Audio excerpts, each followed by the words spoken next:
Okay, 1980 Yamaha XS850 triple as seen on eBay.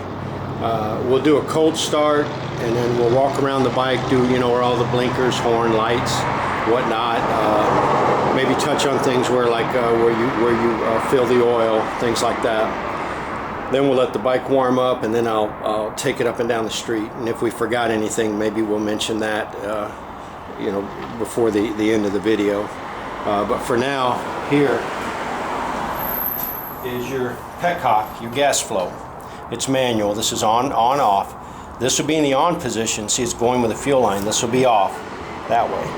So we'll turn the fuel on. This is our choke.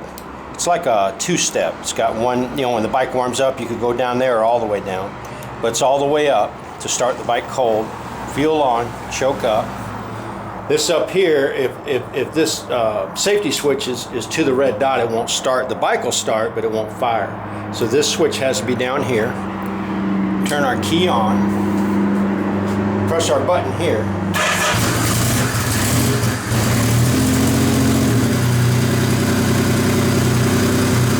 And as it's warming, oh, see, it just fell down on its own. It's got a little clicker there, but it warms up pretty quick. But that's on the second one. These older bikes, they'll usually warm up pretty quick. The newer ones are so lean, it's a problem. But these are pretty good. But we'll go over where all the lights and everything is. Let's see. You want to start back there? Or this one? There, right,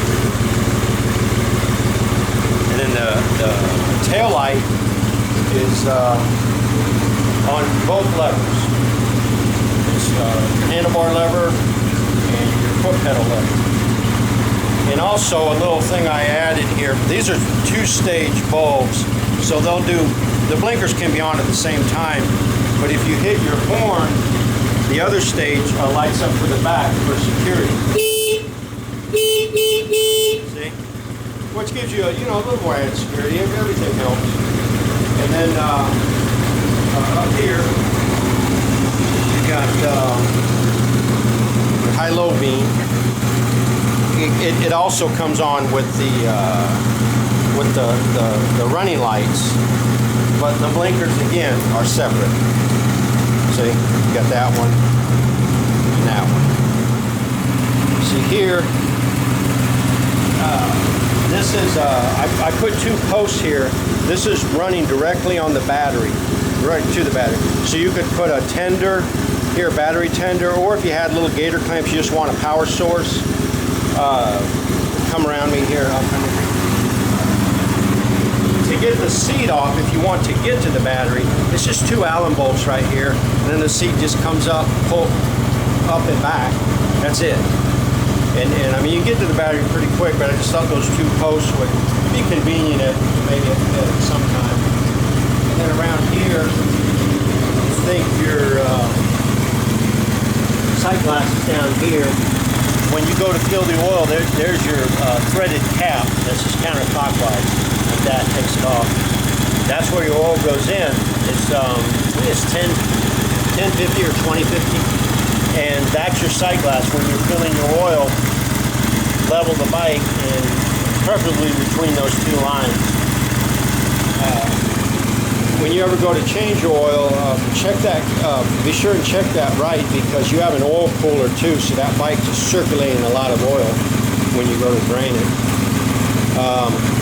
A lot of new parts, brake pads, intake, these carb holders are new, air pods, kits were installed with carbs. The calipers here were completely broken down. The pistons were polished. Just a lot of detail was done to the bike. But we'll go ahead and let it warm up, and then I'll take it out on the street.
bike, it pulls hard, shifts good. These 3 cylinders are getting kind of hard to find, especially ones that haven't been abused. When I got the bike, it had like a wind jammer. It was a get to work bike. It wasn't abused, pretty much all stock. So it was a very good candidate for this type of restoration. But should be a good bike for a lot of years to come. Just keep it serviced, take good care of it, and it should serve you well.